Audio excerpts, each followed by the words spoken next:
Comienzan los tiempos del bloque federal Unidos por una Nueva Argentina. Tiene la palabra su presidenta, la señora Graciela Camaño, que comparte tiempos de bloque con el diputado Daniel Arroyo. Gracias, señor presidente. Bueno, se repiten a veces algunos argumentos a pesar de que cambian los gobiernos. Venimos escuchando hace muchos años, ante el tratamiento del presupuesto y de algunas leyes, la excusa de la pesada herencia. Este es el tercer proyecto de presupuesto que va a ejecutar el gobierno de Cambiemos. Y este proyecto muestra a las claras la decisión y el sentido de las políticas de un gobierno nacional que claramente estima que el mayor esfuerzo lo tienen que hacer los trabajadores y los vulnerables, y que no lo tienen que hacer aquellos que más tienen. Y esa es una primera apreciación que quiero hacer porque salta a la vista y lo iremos viendo a lo largo del desarrollo de la sesión con los diferentes temas que van a plantear cada uno de los diputados, por lo menos en lo que respecta a nuestro bloque. En esa línea de pensamiento vivimos recientemente con la modificación de la fórmula en el incremento salarial, la experiencia más regresiva e inconstitucional de la que se tenga registro en materia previsional. El Estado social de derecho impone democratizar la economía y hacerla participativa, para lo cual la ley de presupuesto es o debiera ser el instrumento esencial para el futuro desenvolvimiento de una política económica destinada al progreso económico, vinculado con los fines supremos de la dignidad humana y del bienestar. Y esto no es retórico, presidente, porque uno de los graves problemas que tenemos es que hemos perdido el rumbo respecto a qué tenemos que tutelar, que proteger y sobre qué tenemos que apuntar toda la acción política. El presupuesto nacional es una de las herramientas políticas de gobierno más importantes con las que cuenta un Estado. Yo no descreo del presupuesto como aquí se dijo. Sí creo que tenemos que hacer un gran esfuerzo para suplir los errores y la falencia que hemos ido acumulando a lo largo de estos años de democracia. Porque lamentablemente también debemos decir que muchas de los vicios del presupuesto los fuimos logrando a lo largo de los gobiernos democráticos. La verdad es que nosotros saludamos que de alguna manera se esté recuperando esta herramienta y que no sea un mero dibujo basado en proyecciones absurdas como sí lo fue en otros años. En las que nadie las creía, pero que después servían para ampliar el presupuesto al antojo del Poder Ejecutivo. El año pasado, presidente, nosotros recuperamos en el presupuesto algunas de las discrecionalidades mediante el artículo que incorporamos de reforma del artículo 37 de la Ley de Administración Financiera. Debemos decir que hoy volvemos a retroceder en ese tema, luego será más explicitado cuando vayamos al artículo, lamentablemente. Un gobierno tiene que tener presupuesto.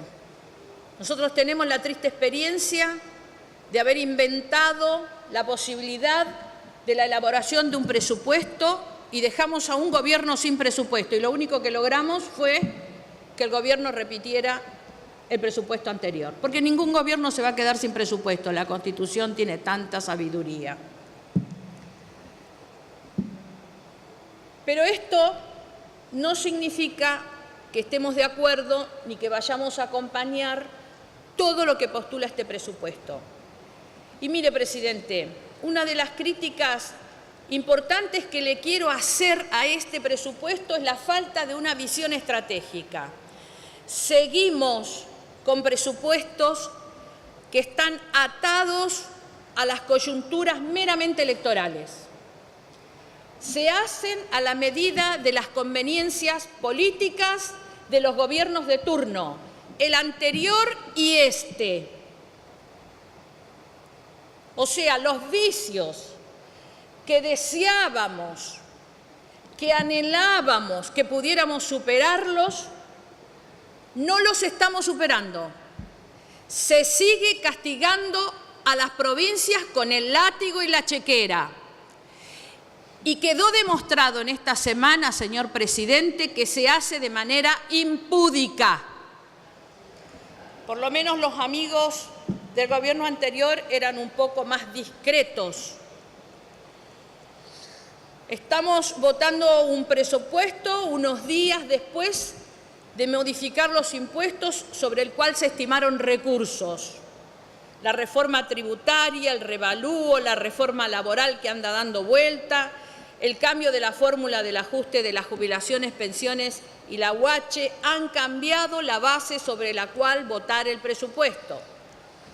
Es cierto, no hay momentos perfectos y las cosas hay que hacerlas, pero todos estos proyectos fueron pensados, elaborados y redactados, como aquí se dijo, con muchos menos meses de anticipación.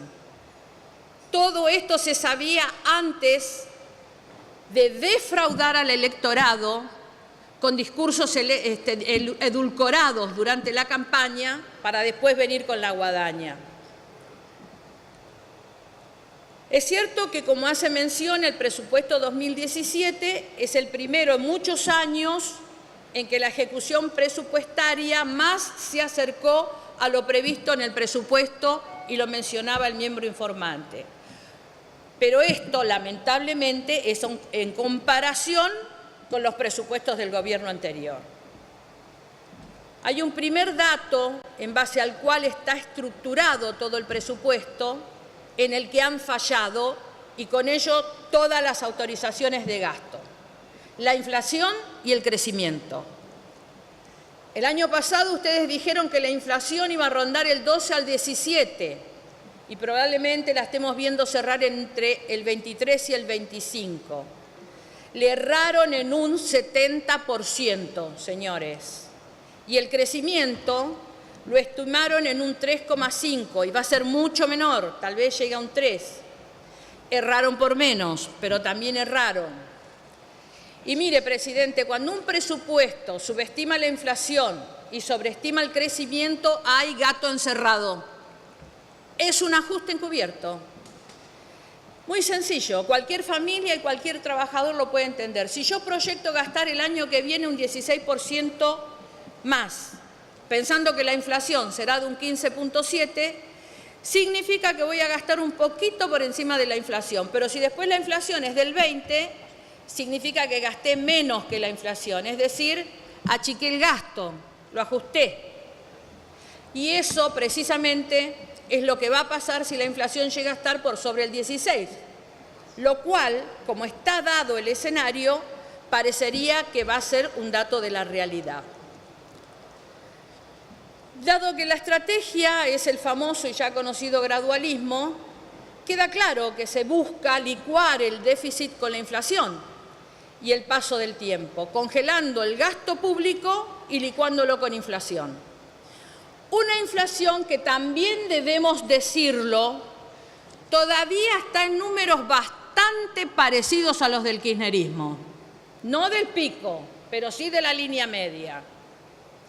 Por otra parte, todo parece que va a converger maravillosamente dentro de varios años a un país sin inflación, con mucho gasto social y en infraestructura, y donde vamos a dejar de endeudarnos.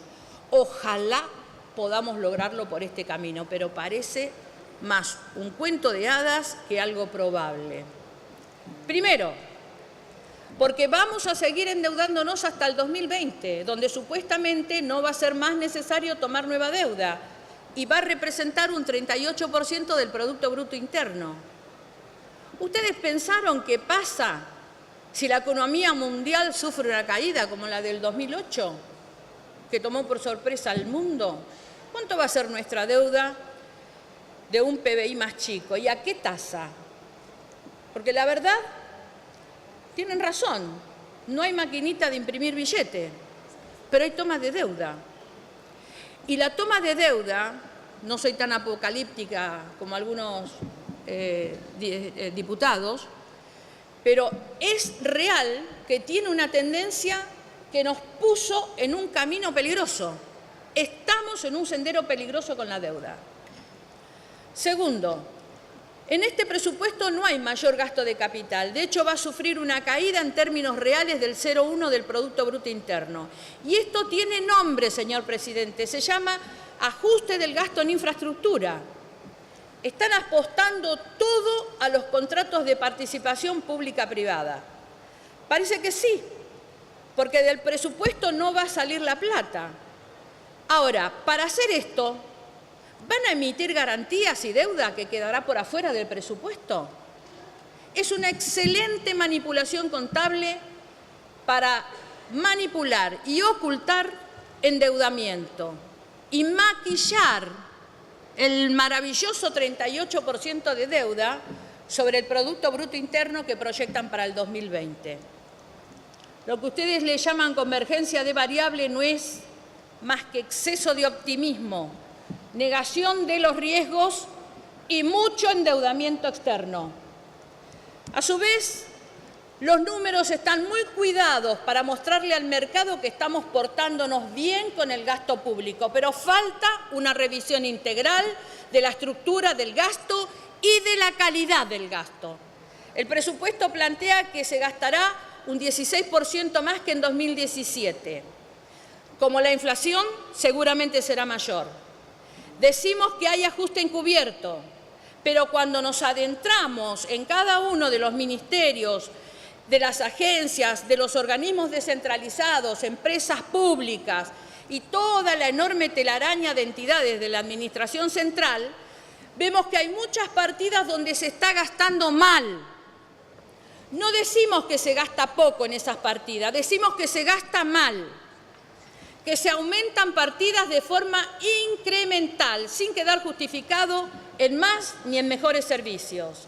Habría que hacer un análisis integral y exhaustivo de cada una de las partidas, no desde la óptica del ajuste, sino desde la mirada de un mejor Estado y dejar de posar la mirada solamente en los empleados públicos como variables de recortes presupuestarios. Sería importante que el Gobierno convoque a todos los actores políticos y sociales a esa tarea, que abra el juego, que lo haga con tiempo y que lo haga con apertura, señor presidente.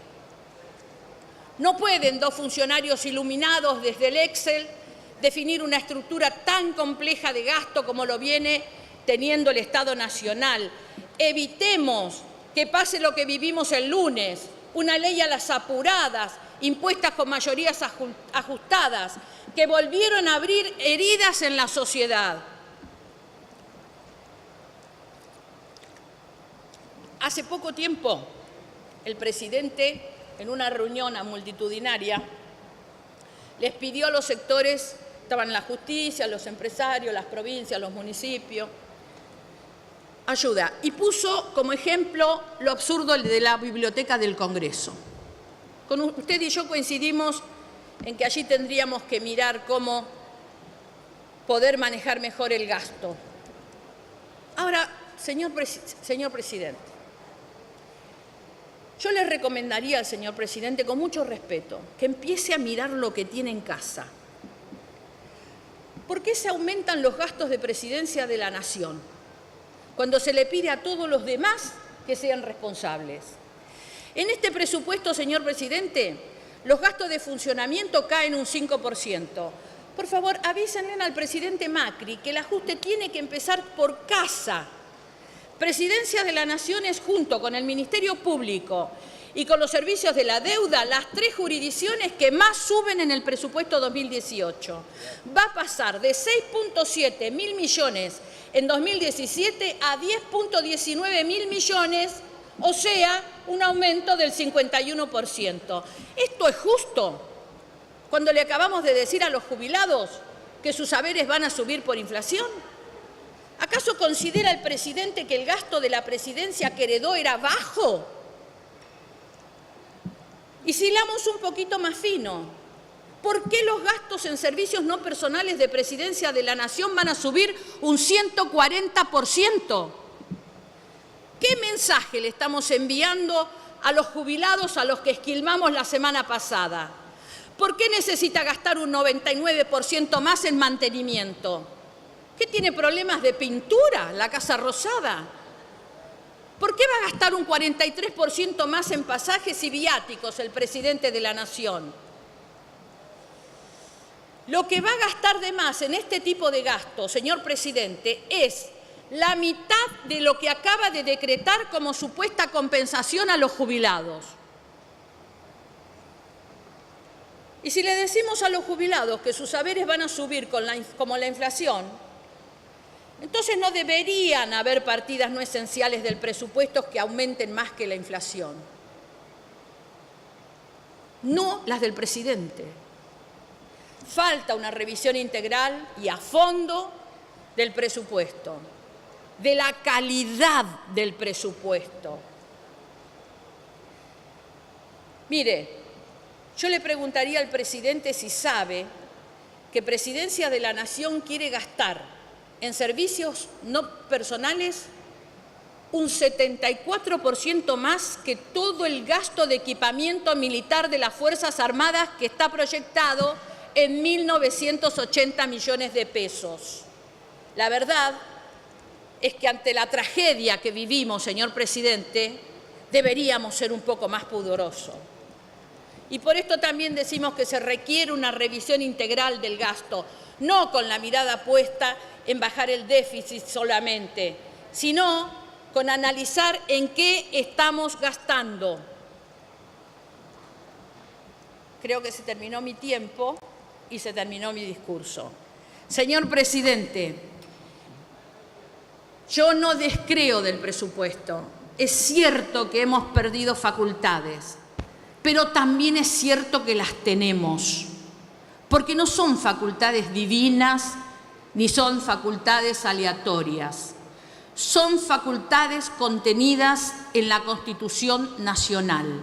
Las podemos recuperar esta misma tarde. Gracias, señora diputada.